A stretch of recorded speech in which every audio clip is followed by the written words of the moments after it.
My name is Sarah Whitman. I'm 39 years old, and until a few months ago, I thought I had a normal life. I'm a school counselor at a public middle school in Tennessee. I love my job, even on the exhausting days. Helping kids open up, teaching them how to handle emotions, it's something I always wished someone had done for me when I was younger. I've been married to James for 14 years. He's an electrical engineer, works for a big firm that handles city infrastructure, so he's often traveling to meetings, inspections, site visits. We have one daughter, Lily. She just turned 11 last fall. She's bright, funny, way too clever for her age, and she thinks her dad is the coolest person in the world. To be honest, I used to think so too. James and I weren't the type of couple that flaunted things. No mushy posts on Facebook, no grand gestures. We were the quiet kind. Late-night talks on the porch, grocery runs turned into inside jokes, lazy Sunday breakfasts with pancakes and coffee. We had our rhythm, our habits, our safe zone. But looking back, I think I mistook routine for stability. It started small, as it always does. James's trips got longer. First it was 1 or 2 nights, then a whole week. He started forgetting things. Lily's recital, my birthday dinner, the night we were supposed to sign the mortgage refinance papers. He always had excuses. Meetings ran late, flights got canceled, deadlines, pressure. His voice always sounded tired when he explained, like I was the one being difficult for asking. And the thing is, I understood. I wanted to understand. He'd been the stable one for so long, the anchor. So when he pulled away, I assumed I was the one drifting. Then there were the gaps. Emails from his boss that didn't line up with what he told me. Receipts in his pockets from cities he wasn't supposed to be in. A hotel loyalty card that showed points earned somewhere in South Carolina when he told me he was in Ohio. I confronted him once.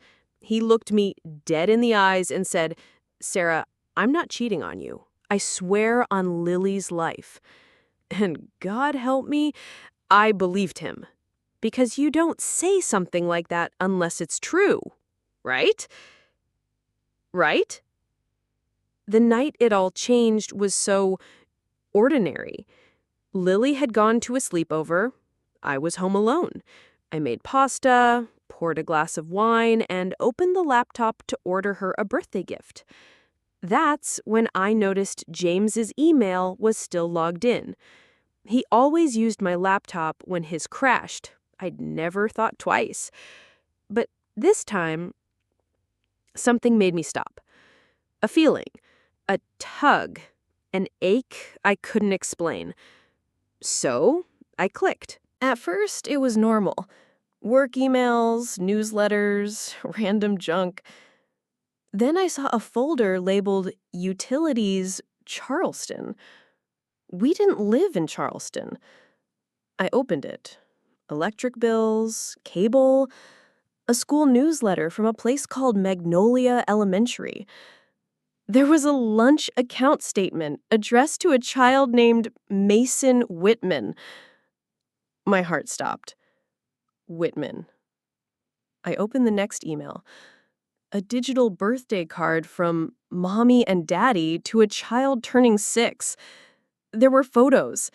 James, my James, smiling beside a boy on a swing, and a woman beside them, holding his hand. She looked about my age. Comfortable. Not like a stranger. I don't remember standing up or breathing. I just sat there, frozen, staring at proof that the life I knew was only half the truth. And the worst part? He looked happy in those pictures, at ease, like a man who belonged in both worlds, and somehow never thought either one would collide. That was the night everything shifted.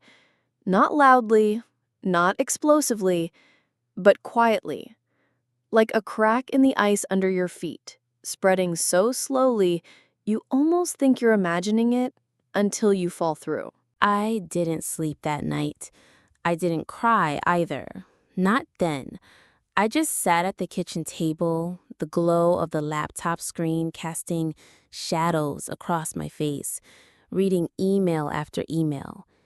There were 3 years worth of messages between James and her. Her name was Elena. They met on a project in Charleston. She worked for the city's transportation office.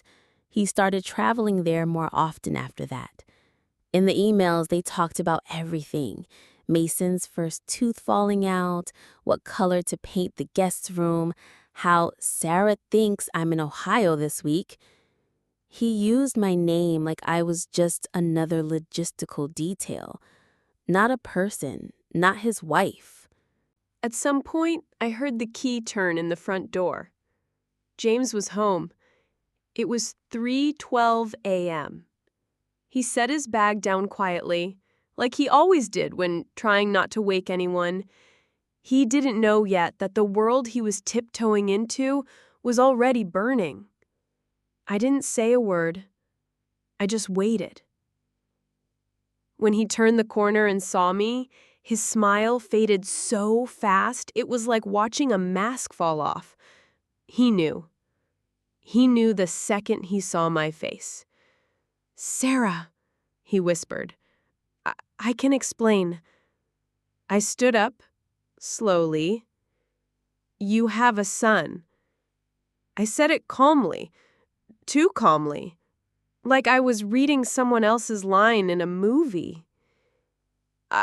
It's not what you think." I held up the laptop. The screen still showed Mason's birthday photo. James, smiling like he hadn't smiled with me in years. "Don't lie to me," I said.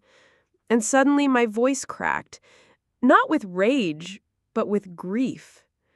Because that's what betrayal feels like. Not a knife to the chest, but a slow unraveling of every memory you thought was safe. He sat down on the couch, head in his hands. "It just happened," he said. "I never planned it. I didn't even mean for it to go on this long." He talked like he'd tripped and fallen into a second life by accident. Like raising a secret child for 6 years was some kind of misunderstanding. I asked him the question I never thought I'd say out loud. "Do you love her?" He was quiet. Too quiet. And that silence was my answer. The weeks that followed were a blur. I didn't tell Lily. How could I? How do you explain to a child that the person they adore has been living 2 lives? James moved out. Temporarily, he said. He wanted to figure things out. I wanted to breathe. I started seeing a therapist, not because I was falling apart, but because I was afraid I might pretend not to be. I kept thinking back to moments that didn't make sense before. The work trips, the missed calls, the extra charges on the credit card. All the tiny things I chose not to see. Because we trust the people we love, even when they lie. Even when our gut tells us something's wrong.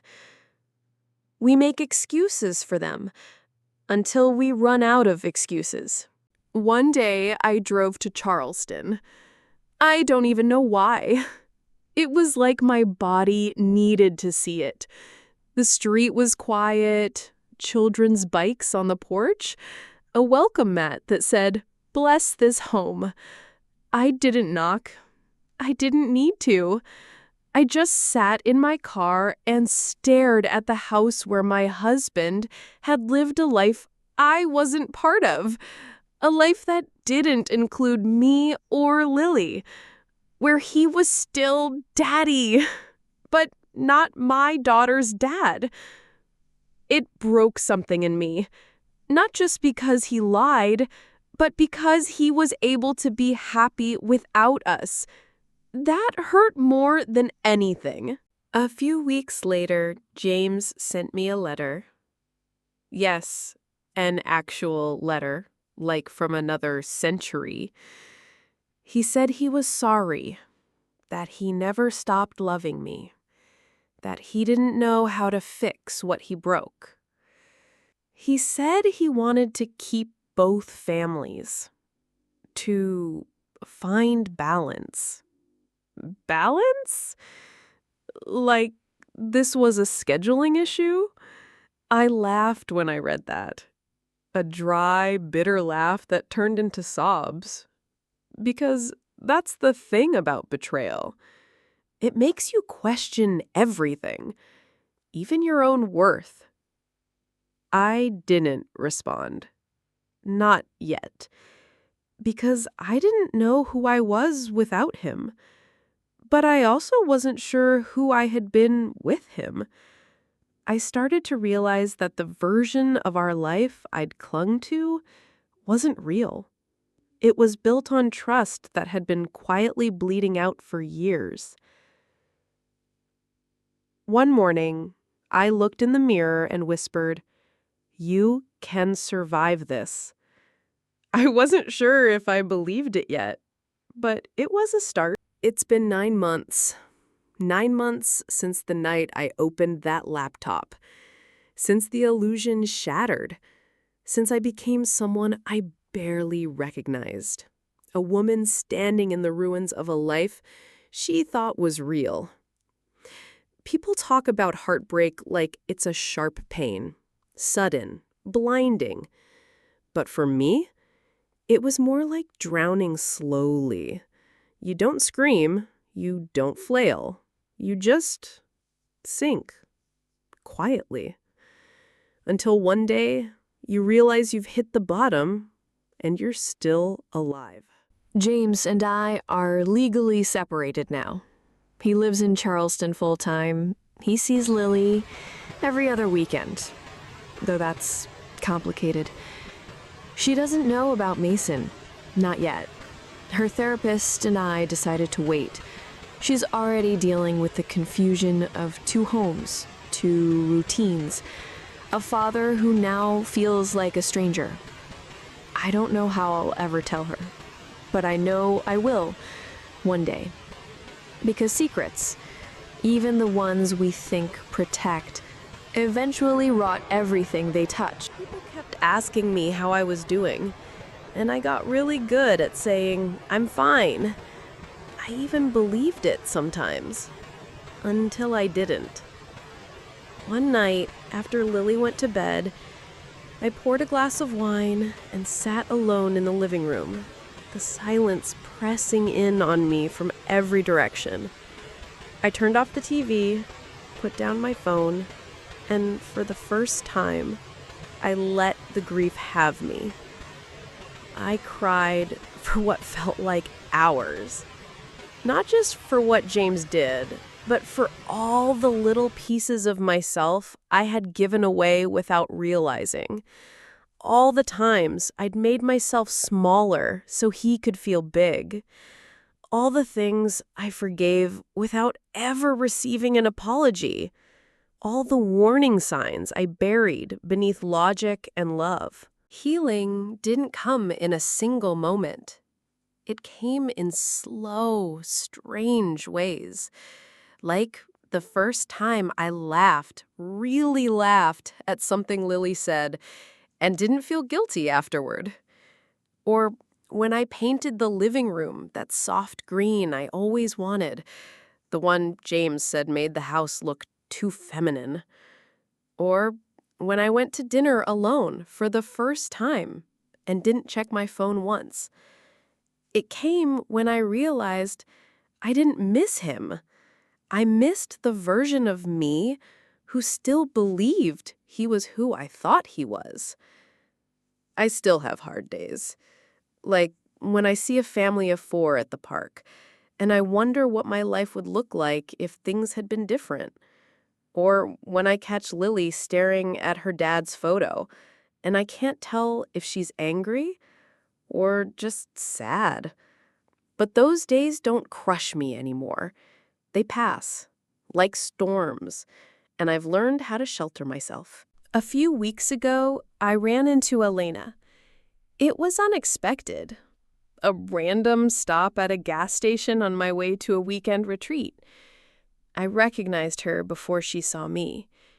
She looked tired.